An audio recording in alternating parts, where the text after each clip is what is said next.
So let's begin at the beginning. My name is Jonathan Hirsch. I am an investigative reporter. I cover true crime. I've hosted several true crime podcast series and been a producer on probably 100 at this point. I run Sony's true crime podcast network, The Binge. And in January of this year, I was working on a new weekly show, which you might have heard of, called Crime Scene. And that's when I first discovered the story of the boys on the tracks. And since then, it is practically all that I can think about. On August 23rd, 1987, two boys, Don Henry and Kevin Ives, were found dead on the railroad tracks outside of Little Rock, Arkansas. And according to the train crew, they were lying side by side, covered with a green tarp. The train could not move quickly enough to avoid impact. So an investigation was launched by local authorities, then the state of Arkansas, and then the FBI. And at first, they came to the conclusion that these boys had smoked too much marijuana and had fallen asleep on the railroad tracks and were run over, which is absurd.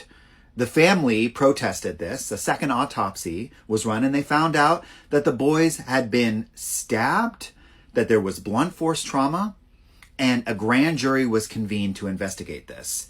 And would you believe me if I said that is just the tip of the iceberg of what had happened in this case?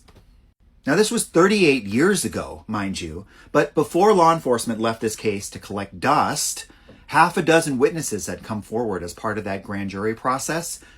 All of them were murdered or disappeared under mysterious circumstances. Now, I'm not a cop, I'm not a detective, I'm not a lawyer, but I do believe in the hundreds of cases that I've looked at, this story warrants our attention.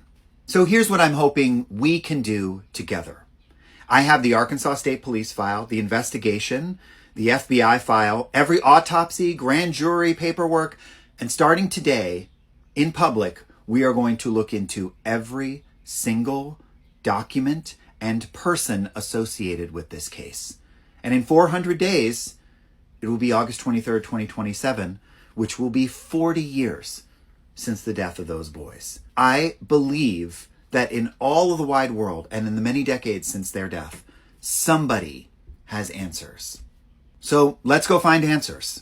You can follow this account for regular updates on all of the case file material and investigations that we're doing here. And if you have any information, if you find this video and you have information about or theories about what happened to these boys, you can message me or you can email me at boysonthetracks@gmail.com.